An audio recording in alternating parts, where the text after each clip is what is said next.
Hey guys, this is going to be how we're going to write our report, and I've got two screens going here. So this side is the kind of the template that we're going to use. You'll get a copy of this, and you can change stuff in it. And I'm going to kind of mark up through it so you kind of see what we're doing. And then at the very bottom of this, I went ahead and pasted in our APA format for science write-ups, just so that you have it there handy on the same document. So it's at the very bottom. So I basically got the same document open, but we're going to go through it. So the title page, we can kind of finish that right now if we want. It's almost all the way done for you. You'll just add in the number of day or whatever days you did the lab, and then remove those brackets. Then you'll put your first name and last name here because you're going to be the author. This is the second author, which is me. I've got some stuff in here that I wrote. If you take it out, feel free to take my name out. And then if anybody helps you, if you work with somebody on this, you've got their names here. And then if anybody else, keep adding them. And then this is the kind of the institute that you're publishing this paper for, as it were. So we're just leaving that at Ryan High School Aquatic Science Research Institute because it sounds cool. Anyway, then this is for what program you're doing this for, which is aquatic science, and your professor is Coach Trowbridge. And then this will be the turn-in day, so the day that it's due, or that you actually turn it in. So I'll put right here, turn-in date, right? And then you'll delete that, though. You won't actually need it, so it'll look like that. So notice that this is the title. If you want to change your title, feel free. But if you do that, you need to go to this running header right here and also change that and make sure that your page number slides back out here to the right, because it's formatted where you have a running header up here at the top. So I have it done for you correctly. So on page 2, we've got the abstract that we're dealing with here. In the abstract, we're actually going to hold off on this. So I have that listed as coming soon, because we actually write that after the entire lab is done. It's going to be a summary of what the lab is, so someone could read that and then not have to look at the entire lab. So today what we want to do is tackle this introduction. So on the introduction, it begins with main heading title, blah, blah, blah. It gives the background for the study, research it. So basically what I've done is I've asked you some questions over here. If you answer these in paragraph format, then you basically have your introduction. So answer these guys, that becomes your introduction. For the methods section, we're going to tackle this as well. I've written some of it for you, but you can obviously change it.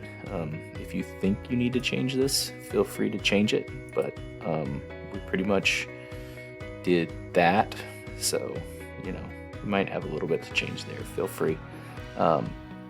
But we're supposed to talk about basically all the equipment materials we used, including software and hardware on computers. So you notice I put a little deal in here about how we used Google Sheets to do our data, and then we were also using that's basically it. So anyway, we also put let's see, hypothesis. You will need to paste your hypothesis in here. You wrote that the other day. And then your variables, when we're talking about the variables of the experiment, we're basically talking about independent, dependent, and then constants and controls.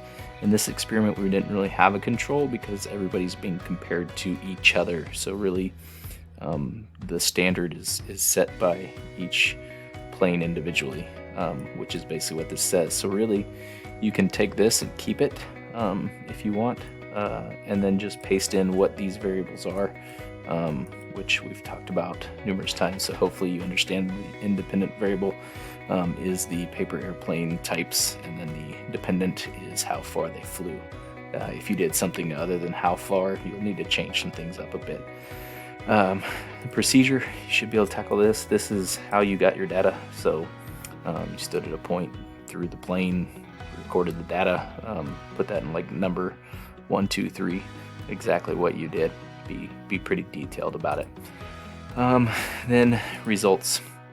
This is where we're going to bring in our data, and we're not gonna talk about what that data means in terms of the experiment, but what we are going to do is talk about the data and then any manipulations we did, what those manipulations meant. So how did we manipulate our data? We used averages. That average is going to tell us pretty much how far that plane would fly. If we were to throw it again, it would be somewhere near the average. So you would explain that in here. So again, answer these questions and write clearly what you're talking about. Now, so this figure, and here I'm talking about all these figures and whatnot. So let me show you how to link a figure just so you can see it, and then I'll take it back out. But so if we wanted to link a figure here where excuse me, where we have this figure, I would go back to my figure here, click on the 3 dots, hit copy chart, and go back where I want to paste that chart and hit paste.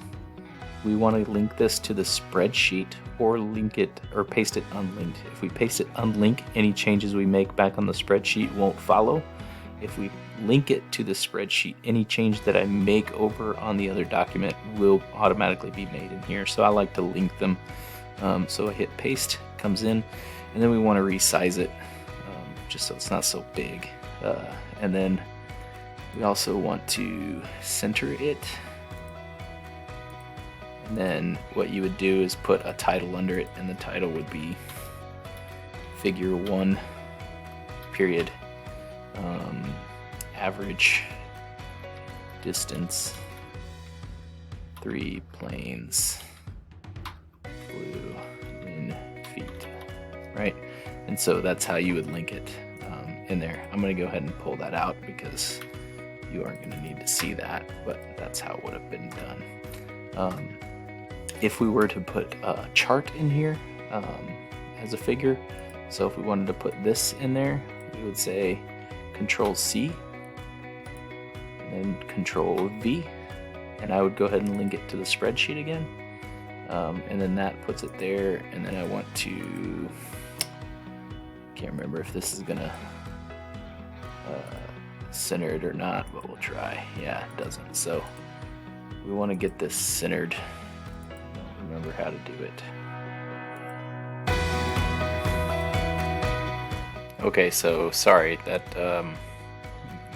so you can't center these for some reason. So really, if we were doing this, we would have to basically paste this in a way that would center it, which means we'd have to probably convert it to a picture and do all sorts of stuff, but we're not going to do that. So if you do need to put this in there, we're just going to do it like this. So we copy that, we paste it, sure, you can link it, and then beneath it again you would type in figure 2, period, average distance, whatever, right? So don't worry about centering if you actually paste in tables, but do center charts for now. And we'll leave it at that. So I'm going to Control Z, get all that out of there, and then we should be good there. So again, you'll basically come in and you'll kind of delete most of this yellow text here, and then answer these questions in paragraph form, and that would be your results section. Now, of course, I didn't mention this, but obviously, I would hope, obviously, when you finish writing a section, go ahead and highlight it. So to unhighlight something, you just highlight everything you want to unhighlight and hit none, and that will unhighlight it. So I'm going to put it back highlighted. So because remember, we're doing the yellow highlighted stuff for our first part of the week. So then after you're done with your results, then we're going to go to our analysis and discussion, which over here in our analysis and discussion, notice that this basically says, did the results support your hypothesis? Which in our case, obviously our results are going to support our hypothesis, because our hypothesis is just that we can determine the best plane. So which I guess if all your planes tie, then maybe we don't have a best, and we have to do something else. But basically, if you in this section, you want to tell us what the data means about the experiment. So you should be able to say that, you know, for mine, if we go back to mine real quick, I should be able to say that plane A traveled an average distance of 25 feet, while plane B was at 12.2 feet, and plane C was at 4.7. Given that the plane that flies the furthest is the best, this data suggests that plane A will be the best paper airplane, and that would essentially be my analysis for this lab. So pretty short, pretty to the point, and then that should be all you need here. So again, we're doing the yellow sections, so knock out those yellow sections, and then we should be good. If you have questions, holler at me, and you know, hit the home page and email or phone call. I'm gonna go ahead and highlight this yellow as well, so you know you need to get that done too. So everything that's in yellow, we need to try to complete the first half of the week. Next time, I'm going to give you a quiz over just experimental design. We'll also drop a few videos of how to write a conclusion, and then how to write your abstract and finish up this report. So I hope looking at this, it takes a little bit of the fear out of this. Just answer the questions in paragraph form. You should be pretty good. Like I said, if you have any questions, give me a call or email me. Until then, have a good time writing.